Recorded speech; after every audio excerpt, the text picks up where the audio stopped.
Suruhanjaya Pencegahan Rasuah Malaysia SPRM membekukan 14 akaun bank dalam siasatan kes penyelewengan dana pelaburan berjumlah 300 juta ringgit membabitkan individu bergelar Tan Sri. Korang boleh bayang tak, seorang tokoh yang disegani dalam satu malam saja musnah segala reputasi yang dibina. Bukan RM1 dia seleweng, malah mengikut data lebih 300 juta ringgit. Senang cerita 300 juta ni, korang bayangkan orang bergaji 4,000 sebulan yang hidup sampai 6,000 tahun. Ikuti kisah ini.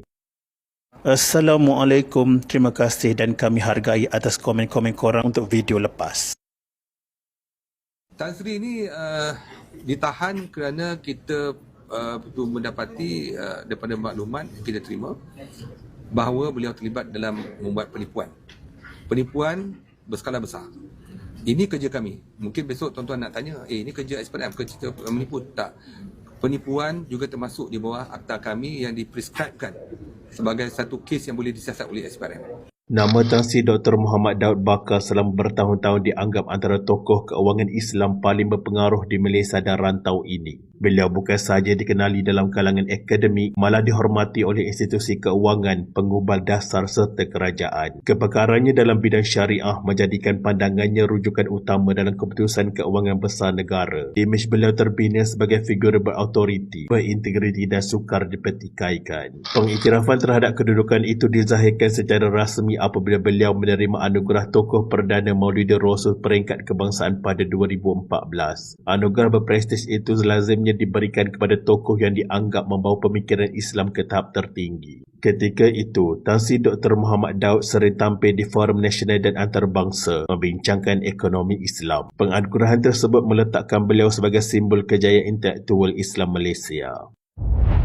Kredibilitinya terus diperkukuh apabila beliau dilantik sebagai pengerusi Majlis Penasihat Syariah Bank Negara Malaysia. Jawatan tersebut meletakkan beliau dalam kedudukan strategik menentukan kesahihan syariah dasar keuangan negara. Dalam masa sama, beliau turut memegang peranan serupa di Suruhanjaya Security Malaysia. Peranan ini memberi pengaruh besar terhadap pasaran modal dan pelaburan negara. Di peringkat antarabangsa pula, Tan Sri Dr. Muhammad Daud menjadi ahli lembaga syariah pelbagai institusi keuangan global. Antaranya termasuk institusi di Perancis, London, Dubai, Arab Saudi dan New York. Nama beliau sering digunakan sebagai jaminan kepatuhan syariah dalam produk keuangan kompleks. Penglibatan meluas ini melonjakkan reputasinya sebagai pakar syariah bertaraf dunia. Kemuncak kepercayaan negara terhadap beliau terselah pada 10 Februari 2021. Pada tarikh itu, Yang di-Pertuan Agong memperkenankan pelantikan Tan Sri Dr. Muhammad Daud sebagai pengerusi Majlis Agama Islam Wilayah Persekutuan, sebuah institusi penting yang mengurus zakat, wakaf dan kebajikan umat Islam Wilayah Persekutuan. Tidak lama selepas itu, Tan Sri Dr. Muhammad Daud sekali lagi diberi tanggungjawab besar dalam dunia akademik. Pada